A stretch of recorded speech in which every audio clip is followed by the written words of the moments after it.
I'm Eric King. Addressing food insecurity in Kentucky is a pressing concern that requires our collective efforts. From the existence of food deserts to affordability challenges and limited transportation options, numerous organizations are working actively to tackle these issues. However, it's important to recognize that the impact of food insecurity extends far beyond just hunger. It affects our community in profound ways, undermining the well-being and future prospects of individuals and families. Disturbingly, the statistics paint a stark picture. Currently, 1 in 6 children and 1 in 9 adults in Kentucky experience food insecurity, lacking access to sufficient food to meet their most basic needs. These numbers emphasize the urgent need for sustained action and support in combating this problem. Greenberg addressed a staggering rate of deadly shootings. Our top priority is to take on Louisville's violent crimes. After the shooting that happened last night. This business was the scene of a shooting yesterday. Homicide numbers trend higher than this point last year, and young people remain involved. In your mind, in your experience, is there a link between food insecurity and violent crime? Absolutely, Eric. Vincent James is the president and CEO of Dare to Care Food Bank in Louisville, and he's flagging food insecurity as an issue at the core of the city's rising rates of violent crime. Now, one of the things we know from research, we know in terms of really just being in the field and actually seeing, if I were to take a heat map and place all of the violent crimes in our city and overlay that with all the areas of food insecurity, it would be the same. And so you have this correlation happening that we need to address. The correlation of food insecurity and violent crime is widely researched nationally and around the world. Some reports show for every 1% rise in food insecurity, violent crime rates increase 12%. As of June 26 of 2023, not even the halfway point of the year, there were 219 fatal shootings in Louisville. Compare that to the same time frame last year when the city saw 203. That is an 8% increase. Food insecurity is particularly profound in West Louisville because it sits in a food desert. The median income is $22,000 a year and access to transportation is often limited. And West Louisville often suffers the brunt of the city's violent crime. Take a look at this. Geographically speaking, if you look at East Louisville, you'll notice several major grocery stores offering foods that are widely considered to be staples of a healthy and proper diet. Conversely, a look at West Louisville shows 2. That's 2 full-size grocery stores for a population of more than 60,000 people. It's a huge problem. When we look at it in Kentuckiana, we have, every 1 in 6 child is experiencing food insecurity.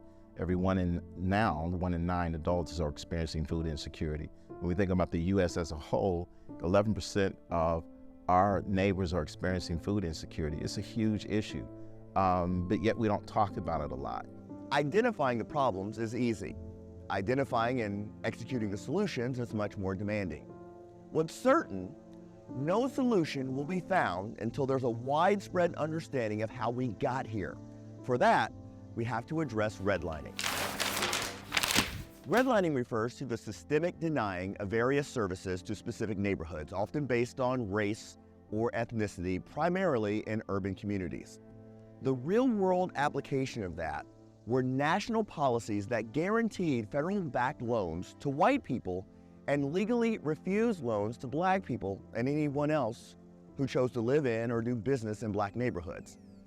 This made it nearly impossible for appraisers in private sectors to do business in black neighborhoods because all of the residents were considered bad credit risks. This was legalized discrimination. The effects and impacts of this are still visible today. There's a continuing need and press for more homeownership and business development west of 9th Street. In particular, the lack of major retailers and big box grocery stores are driving factors behind this area becoming a food desert. That, coupled with a lack of good paying jobs and lack of transportation, creates a large number of people who are food insecure. Today, emerging evidence shows people living in historically redlined areas are subject to increased rates of gun violence. In a Louisville-focused 2020 study called The Impact of Historical Racism on Modern Gun Violence, researchers found Louisville neighborhoods that were redlined back in the late 1930s experienced significantly more gun violence incidents today than neighborhoods that were not. In fact, The study found redline neighborhoods have 5 times the amount of gun violence. One of the stats that I read and told you about, for every 1% rise in food insecurity, the correlation is a 12% rise in violent crime. Is that a number that gels with you? Does that sound in line with what you see? Absolutely. When we think about violent crimes and we see high areas of food insecurity, where there is a prevalence of food insecurity, you're going to see higher numbers of violent crimes. And to even make it even personal in real time, what happens when you wake up in the morning and you don't have access to food for your family, and you look around and you got teenagers in the house that are hungry, and they're looking around and they don't see any access to a job to be able to bring money in quickly. What's the quickest thing to do? Is to go steal something from someone or rob someone because I got to take care of my family. One of the more alarming trends we've seen recently in Metro Louisville is an increasing number of young people as not only victims of violent crimes, they're also being charged more often as offenders. A boy too young to even have a driver's license, charged with murder 2 days after a teenage girl was shot. Police say people are too quick to pull the trigger. They're the kind of crimes that break families' hearts and leave others in the community asking how it continues to happen at such a high rate. We know that young people are impacted greatly in instances of food insecurity. And then we look at 2023, where we see not just a rise in violent crime, but a rise in young people committing these violent crimes and being victims of these violent crimes. Is that a clear-cut relationship in your mind? It is an absolute clear-cut relationship. You know, one of the things that we can do and is ensuring, and that's one of the things I've been very adamant about, is that we're going to fight for the person who doesn't have a voice. And we know what some of those answers are, and also, most importantly, they know as well. So number one, we have to listen to what our neighbors are saying who are in need. What is it that you feel that we can provide for you as it relates to the types of food that you want? Where do you want to have access? And then we can build a system based around the information we're getting from our neighbors. We have to do that. If we don't do it, we're going to continue to see the same cycles of things we're seeing in our community now.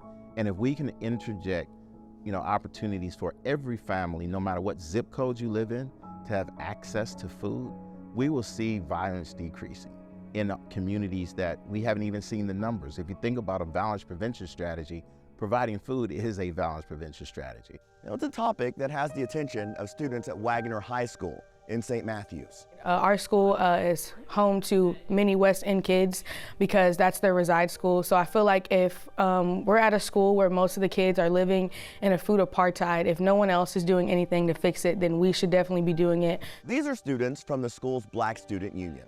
And what started as a research project for a Kentucky Derby Festival event has turned into a catalyst for change. I have friends in the West End, and they're always telling me that I can't go to the grocery store because it's so far away. Like, transportation is a big thing, and the bus isn't always on time, and people on a different type of time schedule, and especially when you have other people at home that are hungry, you need to go to the nearest thing, which is the corner store. Not only did these students research the food insecurity issue, they've worked to address it through food drives and by articulating their findings to various conferences in colleges and universities. There's a lot of fast food restaurants in the West End. Like, you could go to a Taco Bell, McDonald's, or Wendy's, but you can't go to a Whole Foods Market or Walmart or a Kroger's and get fresh food. So you have no choice but to go processed or fast food. It's just all about the research. You gotta see where other people are coming from. You gotta hear it from the people that are literally living it. It takes time to learn more about it, and the more you know is the more it opens your eyes about it. Now, one woman whose eyes are wide open is Taylor Ryan. Atrocious. It is disgusting. To me, it's a slap in the face. And she makes no effort to sugarcoat the problem. To know that there's constantly grocery stores popping up in the East End, and to see I live 3 blocks away from the office. If I go to Kroger on 28th and Broadway, or there's a Save-A-Lot up the street, that's my only option. I have more Dollar General stores and dollar stores in the neighborhood, and mom and pop hot food areas with hot chips than I do actual fresh food options.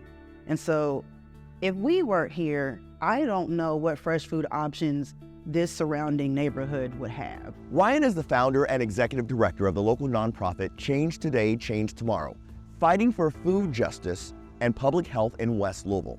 It is difficult, especially it's the thought of the other or the them. It's like, it's very hard to place yourself in the shoes of someone without when you have had for so long.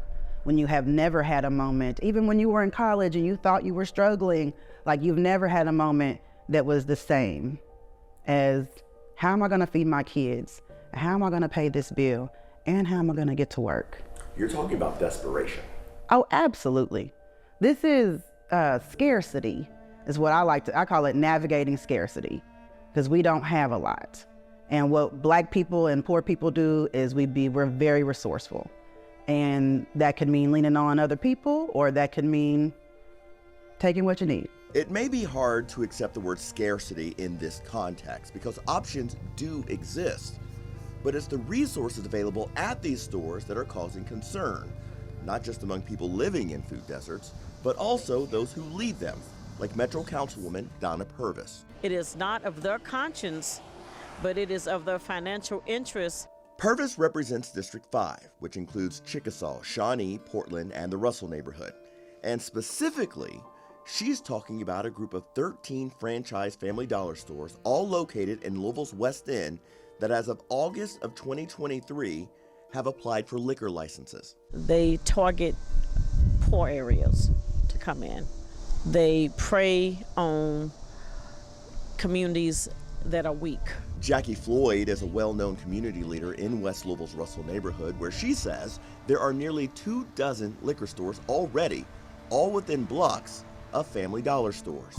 The West End needs stores with healthy foods. If Family Dollar wants to partner with us to work on that, we are ready to talk. In a statement, Family Dollar said it does not sell liquor, but some of our stores do offer name brand beer and wine, similar to the brands found at grocery retailers and often at better prices. But that statement speaks to the core of the issue. While it's true those major grocery retailers do sell alcohol, it's also true that they offer ample amounts of fresh produce and non-processed healthy foods. But most of them aren't nearby. There's a transportation issue in the West End. And if you don't have transportation, if you don't have access to the TARC, you can only get what you can carry in your hands, which means you have to take multiple trips. That could take multiple hours. We don't have that time because we are already poor and we are already working real hard. Like, none of this makes sense. And you say we. You're not talking on behalf of your organization, you're talking about your own experience. I'm talking about Black people, yes. I'm talking about we, absolutely. In his first budget as mayor, Craig Greenbergs suggested a $6 million subsidy fund for grocery stores in downtown and other parts of the city that lack access to them. We need to put even more focus and energy into finding solutions. When you came in the office, you came in with a big wave push behind you about addressing violent crime, and then you earmarked some money to address food deserts.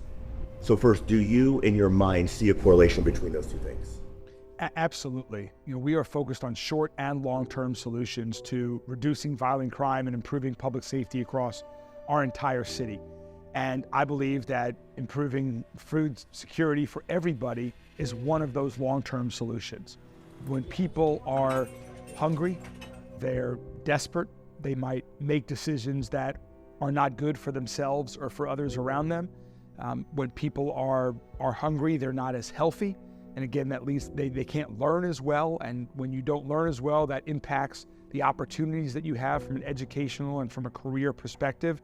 And so just like housing, having safe, quality, affordable housing is a foundation for a successful, healthy life, so is having food security, having access to affordable, fresh groceries in your neighborhood. That's something that so many Louisvillians take for granted.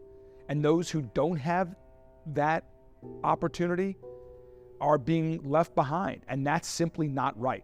And so I want to do something about it. It's one of these things that we've been talking about forever. Let's do something about it.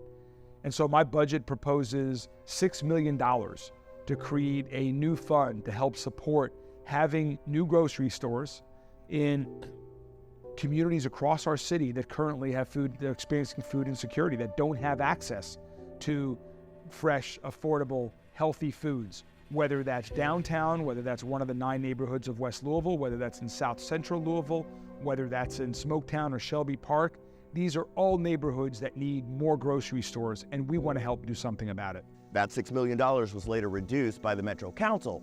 Still, even with money designed to bring more grocery stores, Mayor Greenberg says the real work is getting them to commit and follow through. Right now, it's not easy. There have been some attempts to do it in the past. One of those recently, several years ago, didn't work out. We've seen whether it's in Louisville or in other cities, certain national retailers have been closing locations. And so without a doubt, we need to reverse that trend. We need ultimately the market to take over and grocery stores to identify locations in lower income communities in food insecure neighborhoods without the support of a city government. But right now they're not doing it. So we have to step in to help, to provide an incentive so they do it, because this is important. Money is only part of the solution, and even with it as an incentive, it doesn't offer an immediate fix. Soliciting and building new businesses is a long-term effort, perhaps one that will right the wrongs of history. But it's a problem today. According to the Greater Louisville Project, Louisville ranks 6th among its peer cities in food insecurity, with 12.9% of residents experiencing it. And Louisville ranks 2nd when it comes to children who live in a household experiencing food insecurity, with a rate of 17%. At the same time, we see the increased level of violent crime. Both Ryan and James agree something has to be done today, and that work has to include work from everyone, not just those personally affected. I don't see people that don't look like me talking about and leading efforts to try to change this outside of some national organizations. But when I think about this locally, I don't see it. Taylor's motto is, providing is prevention, and her organization may be the roadmap for immediate change. Change Today, Change Tomorrow receives surplus food from Trader Joe's, a total of about $400,000 worth per year, and reroutes it to those who are food insecure. She says that's something other big stores could and should do. I have resourceful solutions that are immediate. I also have long-term. Yes, we need to identify the policies we need to change and change them. That is going to take 10 years. What you can do right now, if you are the manager at Kroger, is call your local food justice organization and reroute your surplus. There are many solutions. I'm not like the end-all be-all here, but I think eliminating our food waste is a very good start. In the past year, Dare to Care has helped provide more than 21 million meals to those in need. Still, James is quick to point out it's not enough to meet the needs that are growing faster than the efforts to find solutions. There has to be a point in time when the world says, our community says, our country says, enough is enough. You know, that we can no longer continue to repeat these cycles that we're continuing to see. This is not an issue that happened overnight. This happened over decades. It's fixable. All parties agree. But what they also agree on, it's going to take all of us working in concert to make that happen. If you'd like to learn more about this, visit our website, WHAS11.com. I'm Eric King, WHAS11, on your side.